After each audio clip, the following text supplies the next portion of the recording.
va sortir le carnet d'alerte sur l'eau, une collection que nous avons créée avec les presses du Châtelet.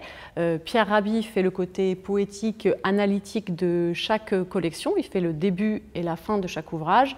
Et moi, je fais l'enquête journalistique, le cœur de l'ouvrage. Pourquoi c'était important pour toi, Pierre, de faire cette collection carnet d'alerte? Parce que ça fait partie des... Ça a été révélé et nécessité par le fait que ça fait des années que je suis impliqué dans des questions comme l'écologie, l'agroécologie, l'humanisme, créer des différentes structures. Et je pense qu'aujourd'hui, les gens n'ont pas le temps d'approfondir des problématiques pourtant d'une extrême gravité. Et c'est pour ça que ces carnets, en synthétisant, en interrogeant, en révélant les gens qui sont spécialisés dans telle ou telle question, nous espérons que ça va permettre au public d'accéder d'une façon plus facile peut-être à des problématiques d'une extrême importance. Toi, tu fais plus la partie poétique, analytique, qui touche un peu l'humain, et moi, je fais plus la partie rationnelle. C'est ça, moi, je le définis un peu comme ça, nos rôles dans la collection? C'est-à-dire qu'on prend une problématique très sérieuse qui pourrait être traitée uniquement par voie de rationalité, mais moi, je trouve que la société manque de poésie.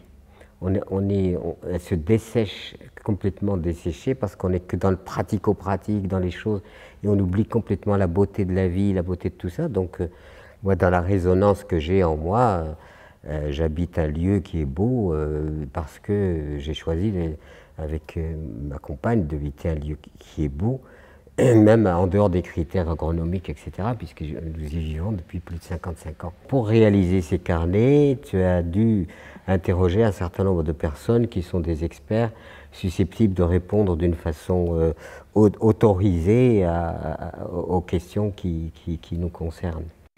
Pour réaliser chaque carnet d'alerte, j'interroge entre 40 et 60 personnes, comme tu le sais quand on relit l'ensemble des ouvrages. Et là, pour le dernier carnet d'alerte, j'ai interviewé une soixantaine de personnes. Donc, c'est très vaste, hein, c'est beaucoup d'acteurs de la société civile, des associations, des agriculteurs. Ça va au Veolia, Suez, donc les multinationales. C'est vraiment le ministère de l'Environnement. Donc, j'interroge à peu près tous les acteurs de la société civile qui sont concernés par la problématique. Et là, sur celle de l'eau, c'est donc, comme je le disais, les associations, beaucoup de chercheurs aussi. On a en France des chercheurs qui font des travaux magnifiques, et l'intérêt de ces carnets d'alerte, c'est aussi de révéler les travaux de recherche de ces chercheurs. On a aussi interviewé des gens au Burkina Faso qui manquent d'eau. Donc vraiment, ce sont tous les acteurs de la société civile. À chaque fois, c'est une soixantaine de personnes.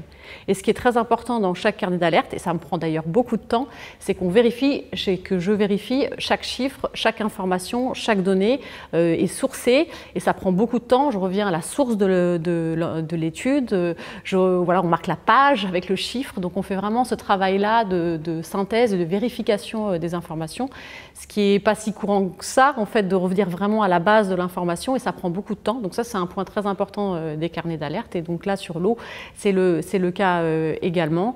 Et l'intérêt des carnets d'alerte, et notamment celui sur l'eau, forcément sur l'eau, on n'est pas exhaustif, hein, c'est très très vaste comme sujet, mais l'intérêt, c'est qu'on essaye de donner une vision globale du sujet. Donc on va traiter de la problématique de l'océan, avec tous les dangers qui le menacent aujourd'hui, ce qui va du réchauffement de l'océan, à l'acidification de l'océan, à l'invasion du plastique, au fait que l'océan soit pillé, mais aussi après à l'eau douce. Donc on montre bien à travers l'enquête que l'agriculture, notamment intensive, est la principale source de pollution et de consommation de l'eau.